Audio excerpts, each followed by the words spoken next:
Hello there, ladies and gentlemen. This is Orphanlast, and today we're going to start creating the mesh, okay? And this is a really simple process. Okay, so first of all, you look at the tool panel and you look all the way down, and you're going to see this little tiny little thing here. If you click on that, more tools appear, and you can go ahead and select the plastic tool. Now, one thing that you need to know is that the plastic tool, its keyboard shortcut by default is X. Remember that.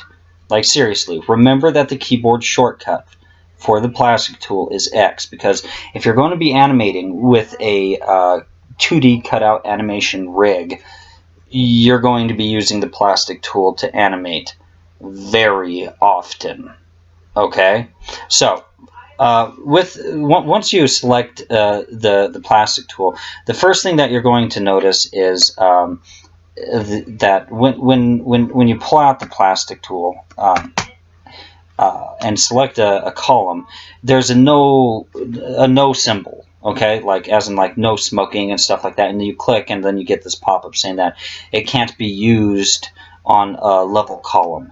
Okay, that's because it can only be used on a mesh. Okay, it's the plastic tool, and so we need to make sure that before you even consider creating the mesh, you need to make sure that you are done. You are done with all of your drawings with this guy. Otherwise, later on, you're going to wind up, if you need to edit his appearance, you're going to have to delete parts of the mesh for each and every single column, and then have to create the mesh and bones and stuff like that. Or skeleton rather, after the fact, and that can get really annoying over time. So let's go ahead and start creating the mesh. So up here in the upper right hand corner it says create mesh. When we click it, there is this right here, and there is this presentation here. By the way, I found out that middle clicking on your mouse causes it to scroll kind of like Photoshop. I don't know why just clicking wouldn't do it, but oh well, that's the way it works. So the first thing that we need to see is, notice how there's all these polygons here. Now you have to decide for yourself, do you want a lot of polygons or not? Because the more little polygons, or triangles rather, that you have, the more and more processing power you're going to be using up. Whereas if you have less, it speeds up the whole computing process, but the downside is the manipulations that occur are going to have less resolution. Now, seeing as this is so large of an object, I don't have too much of a problem of having not too many polygons throughout the guy, and so that's totally fine. Okay, so I'm going to go ahead and do that. You will not have this pop up unless you've already created a mesh and deleted it. I've already created a mesh, and then I've already created a skeleton for this guy, and then I deleted all that progress so that I could be informed while creating this tutorial. So you will not have this warning. So alright, so there we have it, okay? We have a mesh for the guy.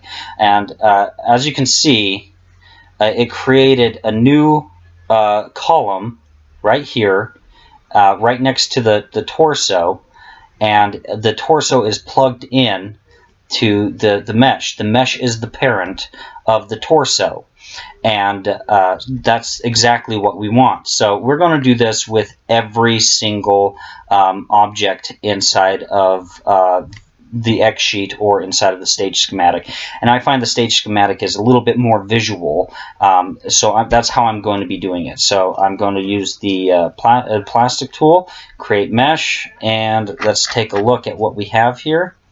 It's best to be able to see what we're working with. That looks good. Alright, so let's go ahead and do that, and I'm going to reorder the nodes just so that I can always see what I have and have not worked on at all times.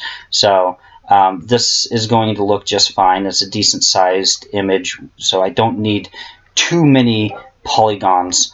And the feet, I'm going to definitely want to have a mesh on it, and since it's a little bit smaller, I'm going to increase the number of of polygons on it a bit and call that good. Yep, that's good. All right, and there we go.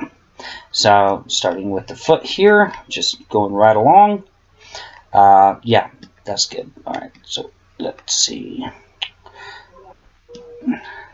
And since I'm working with the calf again, I'm just going to go ahead and reduce the amount of polygons once again, just a bit. Looking at it, that looks good. All right, so delete the old version. Yeah, okay, yeah. That's a pop-up that only I will have at this point in time. Create mesh. Yep, that looks good. Yep. All right. And I have, let's see here, almost about 4 minutes to get this done. Okay, so this is for the hand. Actually, I do not want to create a mesh for the hands. The hands are going to be completely 100% traditionally animated, traditional animation. So let me see if I can find, yeah, there it is. Okay. I don't know why this doesn't auto-center to the object that I have selected. That looks pretty stinking good. Okay, so all right, reorder nodes, and all right, so create mesh, boom, boom. All right, that looks good. All right, create mesh. All right, cool. And come on, come on. All right, there we go. All right, so all the stuff below has their meshes, and they're all parented up properly. All right, cool. So now let's work on the neck. All right, and I definitely want to see the neck and see just how many polygons are in it. I'm going to go ahead and increase the number of polygons for the neck, just simply because it seems like it'll need it. And that looks about good. That looks real nice. So let's go ahead and do that and reorder the nodes. And for the head, create mesh. Let's take a look at the head. Okay. Let's just for kicks and giggles, I'm going to increase it just a little bit. Yeah. Okay. So, all right. And we're going to think about what we do and what we do not want to have a mesh. So the head doesn't need a mesh. The eyebrows will. So let's go ahead and create that. And create another mesh for the other eyebrow. Actually, let me undo that real quick here. All right, so, oh crap. Okay, so reorder nodes, delete it. Okay, so I'm going to go ahead and create mesh, and I'm going to really ramp up the number of polygons on here just to see what I can do. Whoa, that is a lot right there. All right, so, okay, more. That looks good. That looks really good. That's how many I want for that. Okay, cool. Yep. And reorder node. And okay, so create mesh. That looks good. All right. All right. Okay, for the nose, I know I do want a mesh for it. And that's all I've created for it.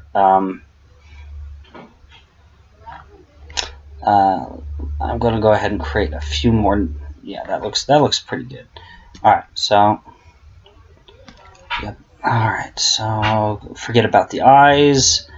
Now with the eyes, if I wanted to create a mesh for the eyes and have it work correctly, after my first experiment with this, what I need is a column for the lower eyelid, a column for the upper eyelid, a column for this lower eyelid, and another column for this upper eyelid. And or what I could do is I could just have one column for both of these upper eyelids and one column for these lower eyelids. And that way I could go ahead with the mesh tool, just kind of configure his expression that way. But as it stands with how I created this so far, it's not going to work out that way. So I'm going to create the mesh for the mouth. Let me take a look at this. That looks pretty stinking good. Apply. Yep. And reorder nodes, and I don't think I need meshes for the ears. Anyways, that pretty much concludes it for this tutorial, and in this tutorial we've gone ahead and created a mesh for our entire 2D cutout animation rig, and thank you for joining me. Please like, share, and subscribe.